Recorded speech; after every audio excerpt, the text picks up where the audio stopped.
Hello all, నేను మీ Rachana Srungavarapu. Welcome to federal Telangana. పడమటి గాలి తెలుగు నాటక రంగంలో సంచలనం సృష్టించినటువంటి నాటకం ఇది. గురజాడ కన్యాశుల్కం తర్వాత ఆ భూమి స్థాయిలో ప్రజాదరణ పొందినటువంటి నాటకం ఇది. ఏ నాటకమైనా సరే ప్రదర్శన విషయంలో కొత్త కాలమే దానికి ఆదరణ ఉంటుంది. కానీ ఈ జూన్ 29న బెంగళూరులో కూడా 155సారి ప్రదర్శనకి ఇది సిద్ధం కాబోతుంది. ఈ నేపథ్యంలో దీని గురించి పరిచయం, తర్వాత దీని గురించి చర్చ జరగబోతుంది. తెలియని వీక్షకులకు, ముఖ్యంగా ఈ తరం పాఠకులకు, అలాగే ప్రేక్షకులు అందరి కోసం కూడా ఈ పడమటి గాలి పరిచయం ఫస్ట్ మొదట చేస్తాను. పడమటి గాలి ఈ నాటకాన్ని రచించింది పాటిబండ్ల ఆనందరావు గారు. ఇది పడమటి గాలి అంటే మనకు తెలిసిందే. పడమటి నుంచి తూర్పుకు వచ్చే వేడి గాలుల్ని మనం సమ్మర్లో ఆ పడమటి గాలుగా చెప్పుకుంటూ ఉంటాము. అలాగే సోవియట్ యూనియన్ ఎప్పుడైతే పతనమైందో ఆ తర్వాత జరిగినటువంటి లిబరలైజేషన్, ప్రైవేటైజేషన్, గ్లోబలైజేషన్, ఈ క్రమంలో ఎలా పల్లెలు గాని, మొత్తం మన సంస్కృతి గాని, ఈ పరిశ్రమలు పెట్టే క్రమంలో ఎలా ధ్వంసమయ్యాయి, రైతుల జీవితాలు, అందరూ డబ్బునే ఎలా ముఖ్య విషయంగా భావించారు. ఈ మార్పులన్నిటినీ కూడా ఆనందరావు గారు ఈ నాటిక రచించారు. తర్వాత మొదట్లో యాక్చువల్ గా మనతో గెస్ట్ గా ఇప్పుడు ముగ్గురున్నారు. బలరామయ్య గారు, రిటైర్డ్ ఐఏఎస్. ఆయన ఈ 155 ప్రదర్శన చేసుకుంటూ చాలా నాటికల్లో ముఖ్యంగా ఎవరైతే ప్రతినాయకుడు ఉంటారో ఆ పాత్ర పోషించారు.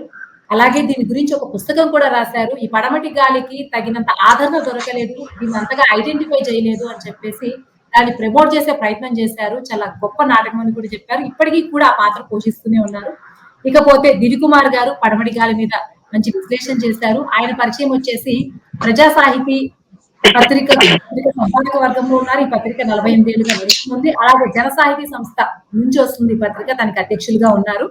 ఇకపోతే డాక్టర్ సుధాకర్ గారు ఉస్మానియా యూనివర్సిటీలో థియేటర్ ఆర్ట్స్ లో 15 ఇయర్స్ ఫ్యాకల్టీగా పనిచేశారు. తర్వాత కొన్ని ఇయర్స్ హెచ్ఓడిగా కూడా చేశారు. ప్రస్తుతం మూవీ మేకింగ్ లో ఉన్నారు. వీరందరూ కూడా ఈ పడమటి గాలి గురించి చర్చ కోసం ఉన్నారు. ఓవరాల్ గా పడమటి గాలి 158 ప్రదర్శనలు చేసుకునేంత గొప్పతనం దానిలో ఏముంది, అది ఇప్పటికీ కూడా సమకాలీనటువంటి అంశమేనా? అసలు ఆల్మోస్ట్ ఆల్ ఇది మొదట స్టార్ట్ అయినప్పుడు 4 గంటలన్నర పైన వచ్చేది ప్రదర్శన. అందులో 75 మంది పైన ఆ వర్గం కావాల్సి వచ్చేది. 30 క్యారెక్టర్స్, అలాగే వెనక వర్క్ చేసే వాళ్ళు, టెక్నికల్ అంతా కలిపితే. దీని తర్వాత బలరామయ్య గారు 2 గంటల 15 నిమిషాలు కుదించారు. సో ఈ జర్నీ మొత్తం ఎలా సాగింది? ఒక రిటైర్డ్ ఐఏఎస్ బలరామయ్య గారు అప్పట్లో ఐఏఎస్ జాయింట్ కలెక్టర్ గా వెళ్ళారు. సో ఎలా ఆయన దీనికి పాత్ర అయ్యారు, అలాగే అసలు దీని గురించి ఏంటి, మిగిలిన విషయాల గురించి మనతో మాట్లాడడానికి మరి ఆలస్యం చేయకుండా చర్చ ప్రారంభిద్దాం. ముందు బలరామయ్య గారు మీతో మొదలు పెడదాం. మీరు చెప్పండి, మీరు ఒక రిటైర్డ్ ఐఏఎస్ ఆఫీసర్. సో మీరు మీ వృత్తి జీవితంలోనే బిజీగా ఉంటారు. నాటకాలపై ఎంత ఆసక్తి ఉన్నా సరే అసలు పడమటి గాలితో మీ అనుబంధం అన్నది ఎలా మొదలైంది, ఎలా కొనసాగుతుంది? అమ్మ, నేను జాయింట్ కలెక్టర్ గా ప్రకాశం జిల్లాకి 2001 సంవత్సరం నాటు వెళ్ళాను. అప్పటికే నాకు నేను మీకు తెలీదు, 1969 నుంచి, అంటే నేను బిఏ చదివేటప్పటి నుంచి నాటకాలు వేస్తూ ఉన్నాను. ఎక్కడికి ఏ ఊరు వెళ్ళినా ఉద్యోగరీత్యా నాటకం వేయడమే కాకుండా అక్కడ ఉండేటువంటి వాళ్ళందరూ సహచరులతో కూడా నాటకాలు వేయించాను. అయితే ఆ క్రమంలో అటువంటి ఇంట్రెస్ట్ మనకు ఉంది కాబట్టి ఒంగోలు వెళ్ళినప్పుడు ఒంగోలులో నాటకాలు వేసేవాళ్ళు ఎవరు ప్రముఖులు అనేది కొంతమంది నాకు తెలుసు. అంతకు ముందే ఆనందరావు గారి ఇతర నాటకాలు నాకు తెలుసు. నిషిద్ధాక్షరి గాని, కాదు సుమోతల గాని, మానస సరోవరం గాని, అటువంటి నాటకాల గురించి పరిషత్తుల్లో అప్పుడప్పుడు నేను కూడా పాల్గొనేవాడిని కాబట్టి ఆ పోటీల్లో వాళ్ళు అద్భుతంగా ప్రదర్శించినటువంటి నాటకాలు చూశారు. ఇసకపల్లి మోహన్ రావు గారని ఒక ఆయన ఉన్నారు. ఆయన ఇప్పుడు సినిమాల్లో ఉన్నారు. ఆయన ఓ బూత్ నాటకం అని అటువంటి నాటకాలు రాసినటువంటి వారు ఉన్నారు. వాళ్ళందరికంటే ఎంబీఎస్ హర్నాథరావు గారని మీకు తెలుసు, చాలా మందికి తెలుసు, సినిమా వాళ్ళకి ఎక్కువగా తెలుసు. చాలా సినిమాలకు రచనలు చేసి నటించి అద్భుతమైనటువంటి కళాకారుడుగా ఉన్నటువంటి ఆయన ఎంబీఎస్ హర్నాథరావు. అదేవిధంగా కామేశ్వరరావు గారిని ఒక ఆయన కూడా చనిపోయినారు. వీళ్ళందరూ తెలుసు నాకు. వాళ్ళందరినీ పిలిపించి ఈ నాటకాలు ఏం చేస్తున్నారు, ఏమి రాస్తున్నారు, ఎట్లా ప్రదర్శిస్తున్నారు అని అడిగి తెలుసుకునేటువంటి క్రమంలో పడమటి గాలి గురించి వినడం జరిగింది. నేను అంతకుముందు ఎప్పుడు చూడలేదు, వినలేదు. 4.5 గంటల సేపు నాటకం, 70 మంది కళాకారులు ప్రత్యక్షంగాను పరోక్షంగాను దానికి పనిచేసేటువంటి వాళ్ళు, 5 మంది మహిళా ఆర్టిస్టులు. ఇంత గొప్ప నాటకమా ఏమిటి, ఎలా అనేది చూద్దామని నేను ఆనందరావు గారిని రిక్వెస్ట్ చేస్తే అప్పుడు ఒక ప్రదర్శన ఒంగోలులోనే ఏర్పాటు చేశాం. అది చూసిన తర్వాత నాకు నాటకాల మీద తెలుగు సాహిత్యంలో కొంత అభినవేశం ఉంది. అంటే నాకు ఇంట్రెస్ట్ ఉంది అనుకోండి. నేను చదువుతూ ఉంటాను, నాటకాల గురించి తెలుసుకుంటూ ఉంటాను. కన్యాశుల్కం తర్వాత ఎంతటి గొప్ప నాటకం పడమటి గాలి అనే విషయం తెలుసుకున్న తర్వాత అందులో నేను కూడా ఒక పాత్ర వేస్తే బాగుంటుంది అనే ఉద్దేశంతో ఆ తర్వాత అప్పటి నుంచి 2002 నుంచి నేను మాయోడు అనే ఒక క్యారెక్టర్, ముఖ్యమైనటువంటి పాత్ర ధరిస్తూ వస్తూ ఉన్నాను. ఇప్పుడు మీరు ఇంతకు ముందు ఒక మాట అన్నారు, ఈ గ్లోబలైజేషను, లిబరలైజేషను, ప్రైవేటైజేషను, అది ప్రపంచీకరణ అంటాం దాన్ని. ఈ ప్రపంచీకరణ విషయంలో గురువు గారికి తెలుసు, గురువు గారు దివికుమార్ గారికి. మనకి నేను మీకు నా పుస్తకం అది అపూర్వ దృశ్య కావ్యం పడమటి గాలిలో అది చాలా ప్రస్ఫుటంగా రాశాను. దాని తర్వాత నేను ఇంకొక వేరే వ్యాసం కూడా, ప్రపంచీకరణ కరదీపిక పడమటి గాలి అనే ఒక వ్యాసం కూడా రాశాను. అది వాట్సాప్ లో పంపించాను కానీ అందరికీ తెలియదు. మీరు ఇంకొక మాట అన్నారు, అది ఆ నాటకం ఎక్కువసేపు మాట్లాడుతున్నారా? మాట్లాడుతా. ఇంకొక 2 minutes. అలాగే ఈ నాటకం ఈనాటి పరిస్థితులకు కూడా అది వర్తిస్తుందా అనే విషయం ఒక మాట మీరు అన్నారు. దానికి నేను ఒక వ్యాసం రాశాను. అదేమిటంటే, సార్వకాలీనము సార్వజనీనము అయినటువంటి ఈ వస్తువు ఉన్నటువంటిది కావ్యం ఏదైనా సరే శాశ్వతంగా నిలిచిపోతుంది. దానికి శ్రీశ్రీ గారు ఒక మాట ఉపయోగించారు, అది విశ్వజనీయము అన్నారు. సార్వజనీనము సార్వకాలీనము అవి రెండూ కలిపినటువంటి విషయం విశ్వజనీనము అంటారు.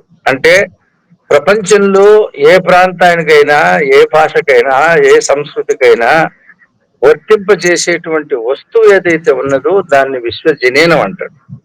ఈ పడమటి గాలిలో ఉండేటువంటి వస్తువు విశ్వజనీనమైనది.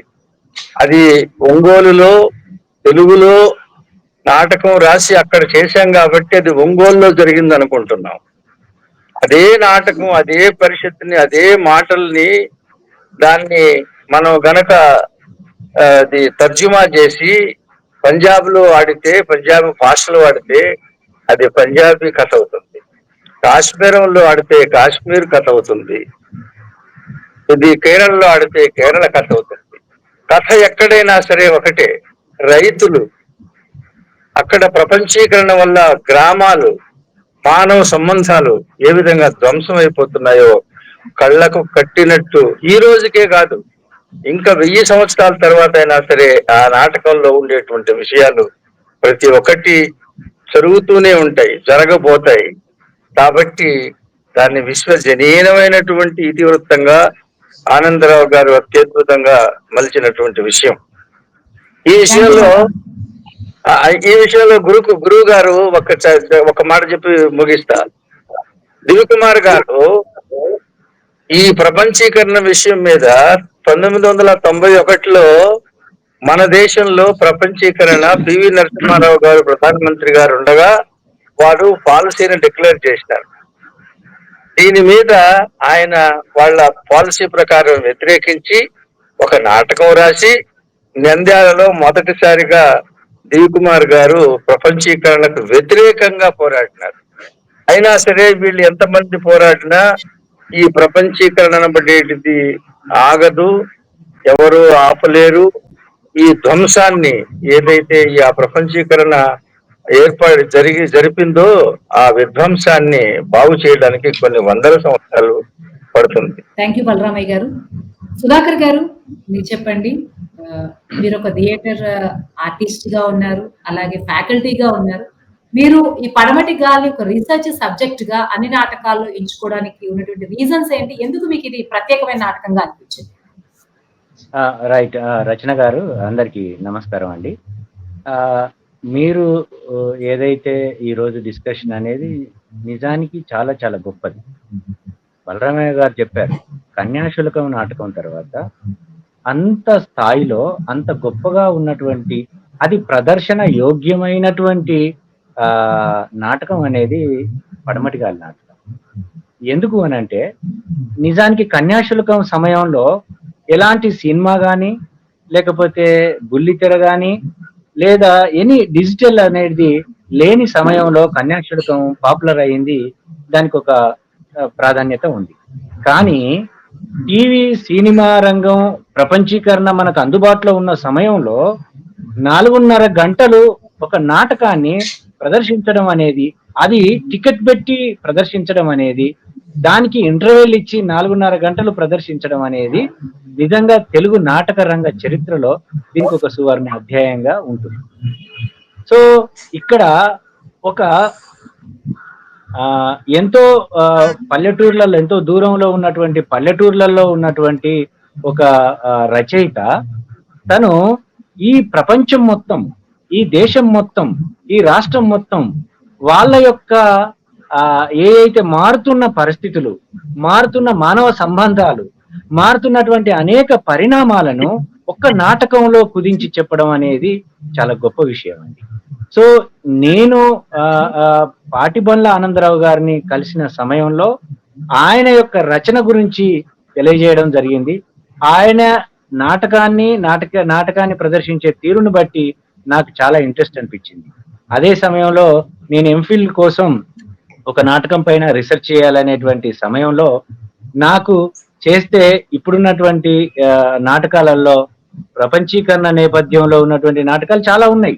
అది అనేక ప్రోగ్రెసివ్ థియేటర్స్ వాళ్ళు కానీ, అనేక విప్లవ సంఘాలకు సంబంధించిన వాళ్ళు ప్రపంచీకరణను వ్యతిరేకిస్తూ చాలా చిన్న చిన్న స్ట్రీట్ ప్లేస్ కానీ, లేదా చిన్న చిన్న స్కిట్స్ కానీ వేసిన సమయంలో దానిని ప్రజలందరికీ అర్థమయ్యే విధంగా ప్రజల భాషలోకి తీసుకెళ్లి చాలా గొప్పగా చూపించినటువంటి ప్రదర్శన పడమటి గారి. సో దీంట్లో ఉన్నటువంటి నాటక రచనకు సంబంధించినటువంటి విషయాన్ని మనం మాట్లాడుకోవడమే కాకుండా ప్రదర్శన విలువలు కలిగినటువంటి నాటకం.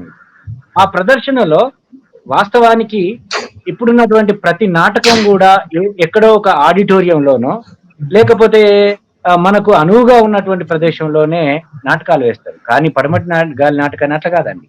దానికి రంగస్థలాన్ని వాళ్ళే క్రియేట్ చేసుకుంటారు.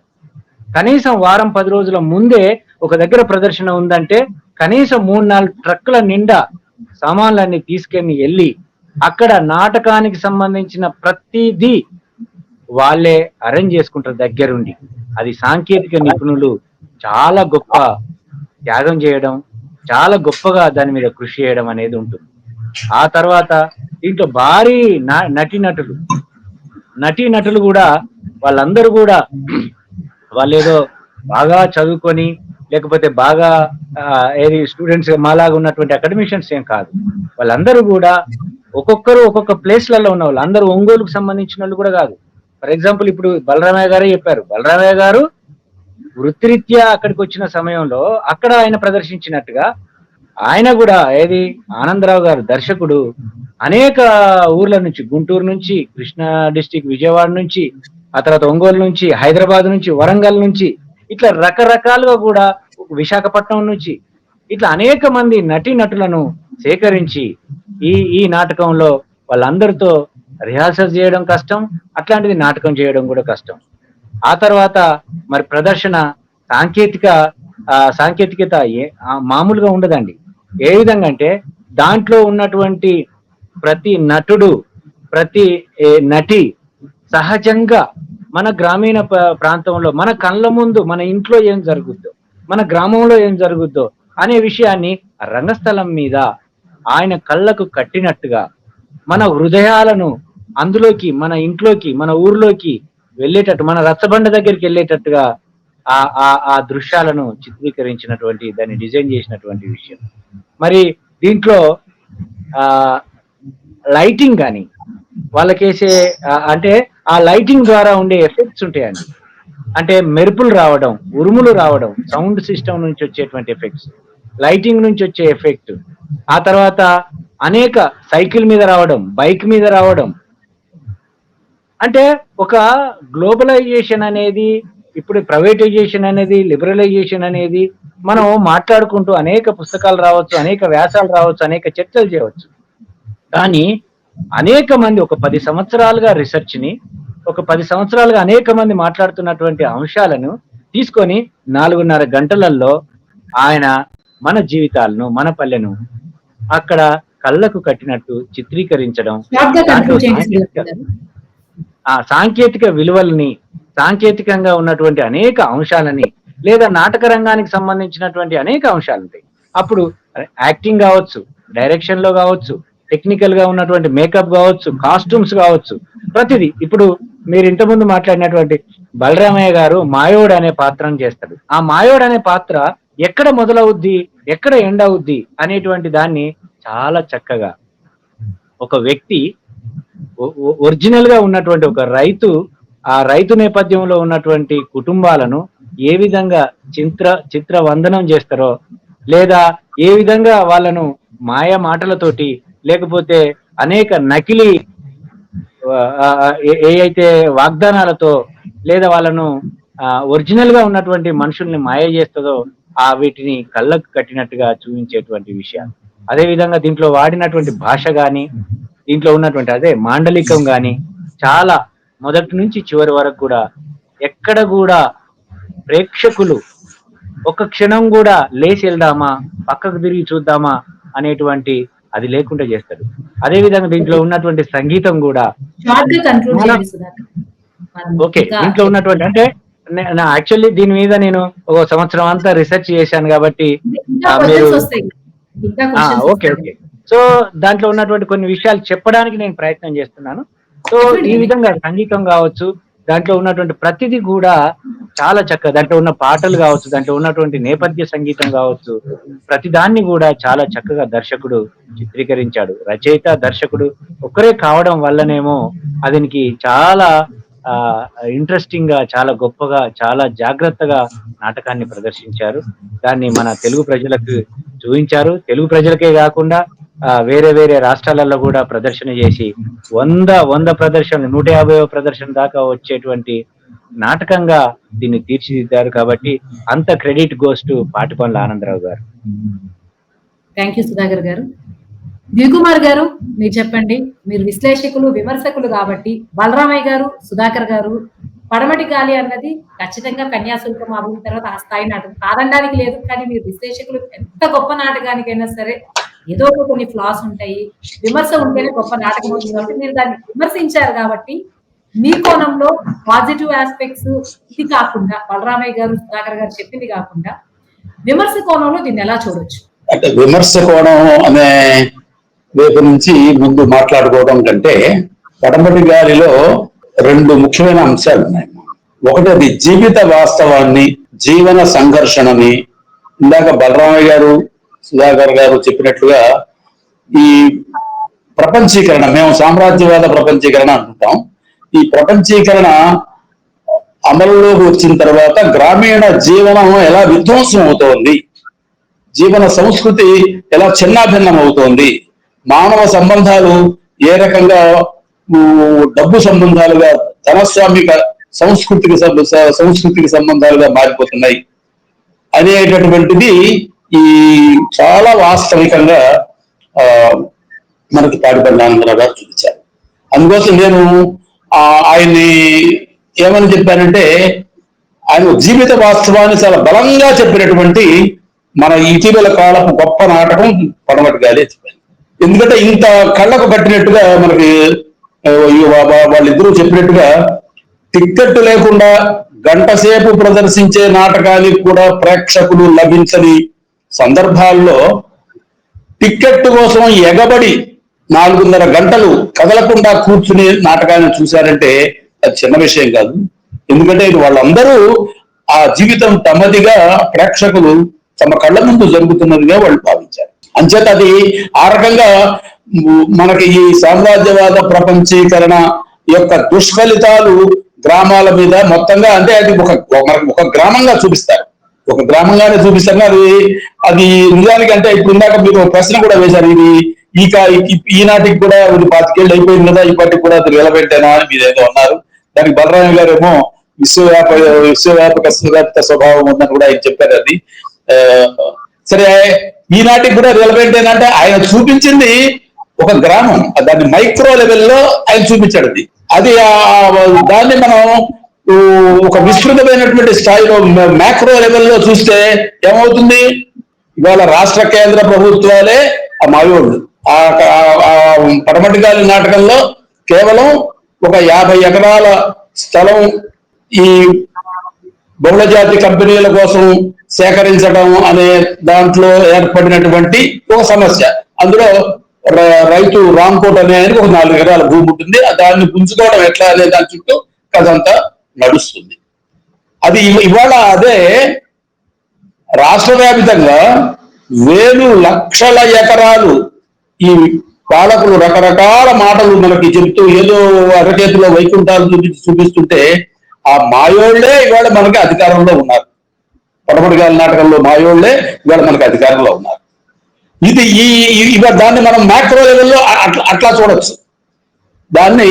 అంటే అది ఈ రకమైన పరిణామాలు రాబోతున్నాయి, వస్తాయి అని మేము ఇందాక బలరామయ్య గారు మీ అందరి దృష్టికి తీసుకొచ్చినట్టుగా 1991లోనే పివి నరసింహారావు గారు డంకెల్ ప్రతిపాదనల మీద సంతకం పెట్టిన 4-5 నెలల్లోనే ఆయన ఎన్నికల్లో, నంద్యాల పార్లమెంట్ ఎన్నికల్లో ఆయన పార్లమెంటు సభ్యుడిగా గెలవడానికి పోటీ చేసినప్పుడు ఆయనకు ఆ డంకెల్ ప్రతిపాదనలకు వ్యతిరేకంగా దాదాపు ప్రతి మండల కేంద్రంలోనూ అప్పుల భారతం అనేటువంటి నాటకాన్ని మేము ప్రదర్శించాం.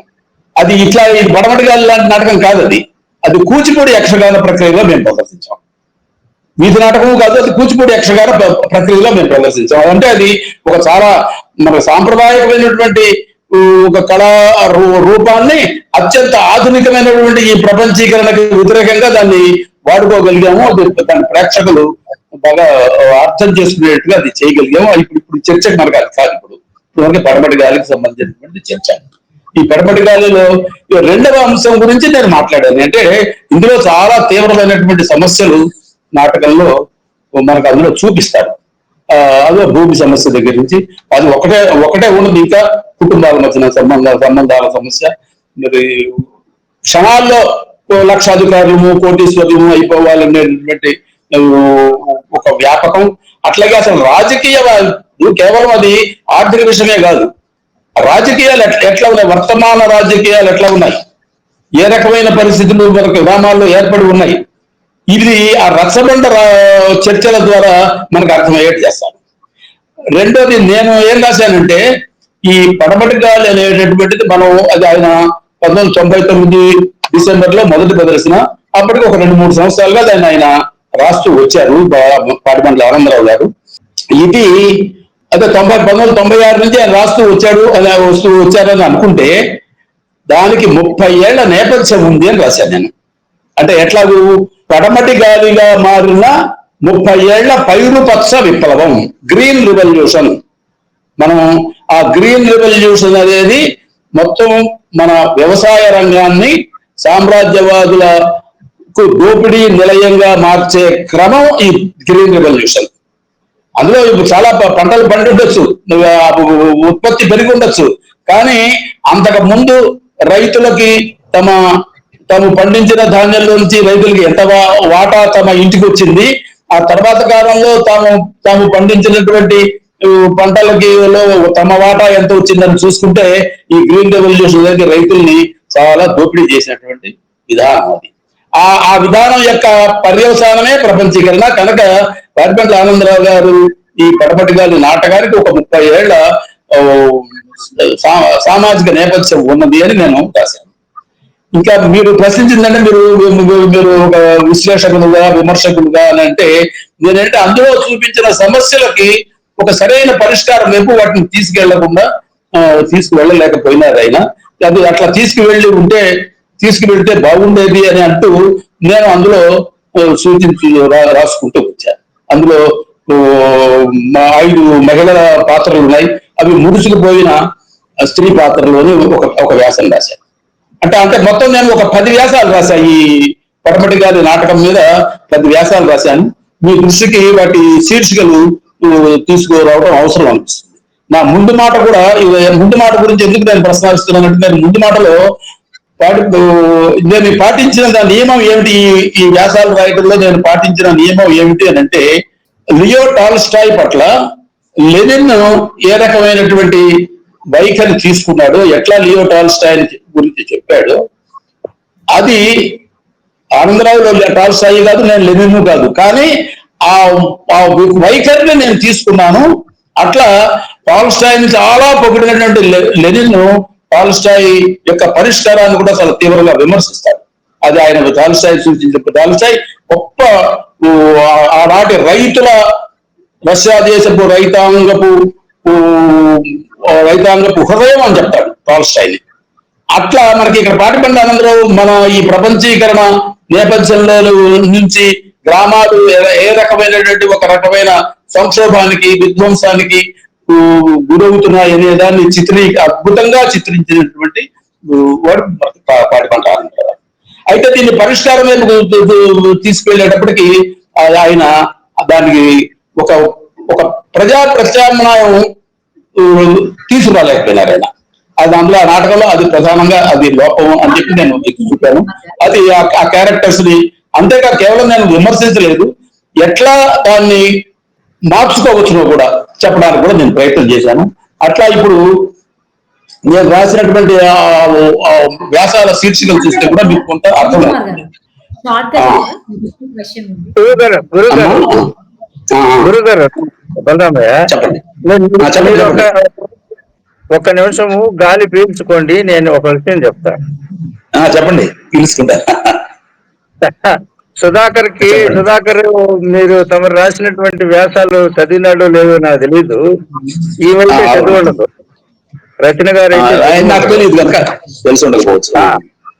అయితే సుధాకర్ గారు, రచన గారు, గురువు గారు ఏం రాశారంటే, పడమటి గాలి నాటకంలో చివరికి ఏం జరుగుతుంది, ఆ రైతు ఎవళ్ళైతే పొలాన్ని ప్రభుత్వం వాళ్ళు లాక్కోవాలనుకుంటారో అతను దాన్ని టూత్ అండ్ నైల్ దానికోసం కొట్లాడతాడు.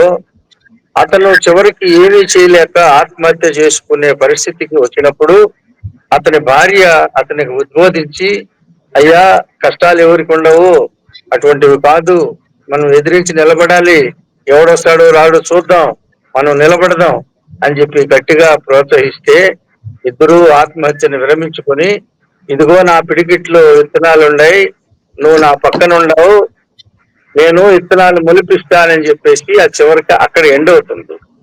గురువు గారు ఏమంటారంటే, ఈ రాంకోట్ అనేటువంటి బక్కోడొకడు ప్రభుత్వాన్ని ఎదిరించి నిలబడగలడా? వాడొక్కడే నిలబడితే సరిపోతుందా? ఊరంతటి ఎందుకు అతన్ని సేకరించి ఒకటిగా చేసి, ఎవరైతే భూస్వాములు ఉన్నారో, ఎవరైతే తమ భూములు లాక్కోవాలని ప్రయత్నం చేస్తున్నారో వాళ్ళ మీద ఎందుకు తిరగబాటు చేయకూడదు? ఎండింగ్ అది కాదు. అట్లా దాన్ని పడమటి గాలిని ఆ విధంగా ఎండ్ చేయకూడదు అని ఈయన అభిప్రాయపడతారు. అది నిజమే. కానీ బలరామయ్య గారు, ఇప్పుడు ఇంకొక క్వశ్చన్, నెక్స్ట్ క్వశ్చన్ లోకి వెళ్ళిపోతాం, ఎందుకంటే కొంత ఎక్కువ విషయాలు తెలుస్తాయని. బలరామయ్య గారు, మీరు చెప్పండి. మీరు దాదాపుగా 2000 నుంచి కూడా మాయుడు పాత్రలో నటిస్తూ ఉన్నారు కాబట్టి ఈ 155 ప్రదర్శనలో దాదాపుగా ఆర్థిక సహకారం కావచ్చు, మిగిలిన సాంకేతిక ఇబ్బందులు కావచ్చు, ఎలా అధిగమించారు, ఎలా గడిచింది ఈ నెల పైన, ఇంకా ప్రదర్శనల విషయంలో? ఇప్పుడు ఆయన మొదట నాకు తెలిసింది, అంతేకాదు నేను ఆయనతో పాటు తెలుసుకున్న విషయమే కానీ నాకు తెలియదు, కానీ ప్రత్యక్షంగా తెలియదు. ఆ ఊర్లో పెద్ద పెద్ద దాతలు, స్కూల్ యాజమాన్యాలు, అవతల అతనికి తెలిసినటువంటి ఆయన మీద నమ్మకం ఉన్నటువంటి చాలా మంది మిత్రులు దానికి ఆర్థిక సహాయం చేసి మొదట్లో నిలబెట్టారు. ఆ తర్వాత కాలంలో ఈ నాటకం చాలా పాపులర్ అయిన తర్వాత, అందరికీ తెలిసిన తర్వాత దాన్ని ప్రభుత్వం దృష్టికి తీసుకెళ్లారు. ప్రభుత్వం దృష్టికి తీసుకెళ్తే అసెంబ్లీలో దీని మీద చర్చ జరిగింది. ఇంతవరకు ఏ నాటకం మీద అసెంబ్లీలో చర్చ జరిగినటువంటి చరిత్ర లేదు, కన్యాశుల్కం మీద అయినా సరే. కానీ పడమటి గాలి నాటకం మీద ఆంధ్రప్రదేశ్ అసెంబ్లీలో చర్చ జరిగి ఈ నాటకాన్ని అన్ని జిల్లాల్లో వేయించాలి, ప్రభుత్వం వాళ్ళ చేత ప్రభుత్వమే వారి చేత ప్రదర్శింప చేయాలి అని చెప్పేసి తీర్మానం చేసి దీన్ని ప్రభుత్వం వాళ్ళు అన్ని జిల్లాల్లోనూ ప్రదర్శించడానికి అవకాశం, ఆర్థిక సహాయం చేశారు. అన్ని జిల్లాల్లోనూ ఈ నాటకం ఆ విధంగా ప్రదర్శించబడింది. అయితే ఆ తర్వాత కాలంలో ఎక్కడైనా సరే వదాన్యులు మా దాతలు ఉంటే సహాయం చేస్తే ఈ 4.5 గంటల సేపు నాటకం ఇంతకు ముందు సుధాకర్ చెప్పినట్టు 2 లారీ లోడ్ల స్టేజ్ మెటీరియల్, 70 మంది ఆర్టిస్టులు, మేకప్ ఆర్టిస్టులు, మ్యూజిక్ ఆర్టిస్టులు, లైవ్ మ్యూజిక్ ఉంటుంది. వీళ్ళందరితో కలిపి నాటకం వేయాలంటే కనీసం 3 రోజుల పాటు అందుకే వరుసగా ప్రదర్శిస్తాం. ఆ 3 రోజులకి దాదాపు 2 లక్షల రూపాయలు ఖర్చు అయ్యేది. అది ఎవరైనా అందరు టికెట్ పెట్టాం, గురువు గారు చెప్పారు కదా, 1 గంట సేపు ఫ్రీగా వేసినా కూడా చూడలేని ఈ రోజుల్లో టికెట్ పెట్టి 4.5 సేపు గంటల నాటకం ఆడాం. టికెట్ పెట్టి ప్రదర్శించినాం చాలా సంవత్సరాల పాటు. దాంతో కూడా కొంచెం సర్దుబాటు అయ్యేది. ఆ తర్వాత కాలంలో టికెట్ పూర్తిగా మానేసి మేము ఇప్పుడు ఫ్రీ ప్రదర్శనలే చేస్తున్నాం.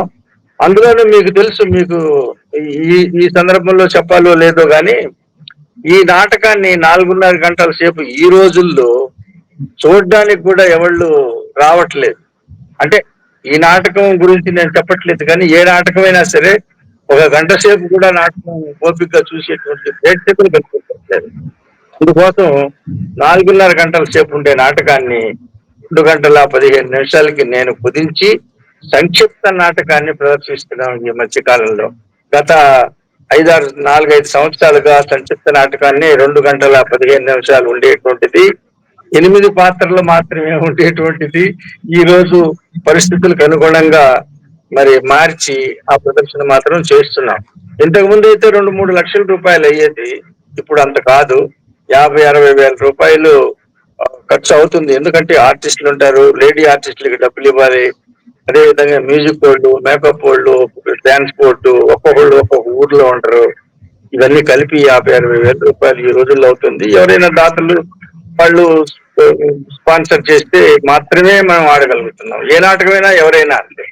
థ్యాంక్ యూ బలరామయ్య గారు. ఫైనల్ క్వశ్చన్ ఇంకా మీ ఇద్దరు కూడా చెప్పండి. సుధాకర్ గారు, చెప్పండి. బలరామయ్య గారు ఉన్న ఫినాన్షియల్ గా ఉన్నటువంటి డిఫికల్టీస్ ఎలా ఓవర్కమ్ చేశారని చెప్పారు. మీరు చెప్పండి, ఎందుకంటే మీరు రీసెంట్ గా మూవీ మేకింగ్ లో కూడా ఉన్నారు కాబట్టి. ఇప్పుడు మామూలుగా థియేటర్ కి రిలీజ్ అయ్యే సినిమాలే ఫ్రైడే వస్తే సాటర్డే సండే నిలబడడం చాలా కష్టం. అంటే కమర్షియల్ సినిమా ధరిస్తేనే కష్టంగా ఉన్న నేపథ్యంలో థియేటర్ నిజంగా 155 ప్రదర్శనకి ఇది వచ్చిందంటే ఏ ఏ అట్రాక్షన్, అంటే అదర్ స్టోరీ చూసి బాగుండొచ్చి ఆడితే సినిమా కూడా చాలా ఆడుండాలి. ఎలా ఈ థియేటర్ ఈ కాంపిటీషన్ తట్టుకోగలుగుతుంది అనుకుంటున్నారు? అసలు ఇప్పటికీ ఆ స్కోప్ ఉందని మీరు అనుకుంటున్నారా? పడమటి గాలి విషయంలో ఇంకా ఈ స్కోప్ అనేది ఎన్ని ఇయర్స్ కంటిన్యూ అవ్వచ్చు? ఇప్పటికైనా థియేటర్ రివైవ్ అయ్యే ఛాన్స్ ఉందా, లేకపోతే సినిమాలకు ఆల్టర్నేటివ్ ఓటీటీ ఉంది కానీ నాటకాలకు ఆప్షన్ లేదు కాబట్టి ఇంకా ఈ ప్రజాదరణ కొంచెం, మీరు ఆల్రెడీ థియేటర్ లో ఉన్నారు కాబట్టి మీరే చెప్పాలి ఈ పరిణామ క్రమం ఎలా ఉంటుంది? అర్చన గారు, తప్పకుండా అండి. ఇప్పుడు సినిమా అనేది ఒక మాధ్యమం అండి. ఆ సినిమాతో పాటుగా అనేక ఉంటాయండి. అంటే ఫర్ ఎగ్జాంపుల్, ఇప్పుడు మనం సినిమా అనే ఏదైతే ఒక పెద్ద స్క్రీన్ తో ఏదైతే పర్ఫార్మెన్సెస్ ఉంటున్నాయో అదే విధంగా నాటకం కావచ్చు, లేదా కవిత్వం కావచ్చు, లేదా ఇంకే నావెల్స్ కావచ్చు, రకరకాల అనేక అంశాలు ఉంటాయి సాహిత్యం. సో ప్రజలకి ఎప్పుడు కూడా ఒకే ఒక అంశం పైన ఆగి ఒకే ఒక అంశం పైన ఆనందించాలనేది ఏముండదు.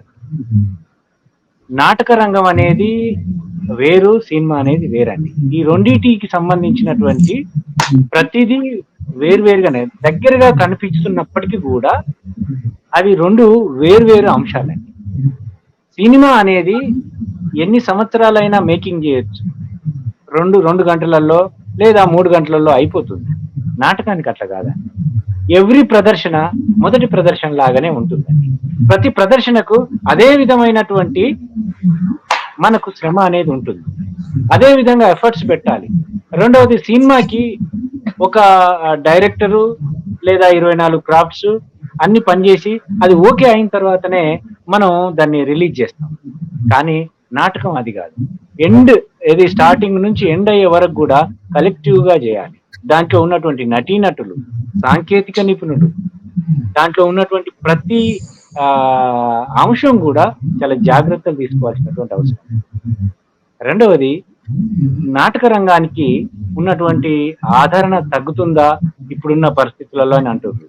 కానీ నాటక రంగానికి ఎప్పటికీ ఆదరణ అనేది తగ్గదండి. ఎందుకంటే ఈ రోజుకి ప్రపంచంలో షేక్స్పియర్ నాటకాన్ని ఈ రోజుకి ఎక్కడో ఒక దగ్గర ప్రతిరోజు ప్రదర్శిస్తుంటారు.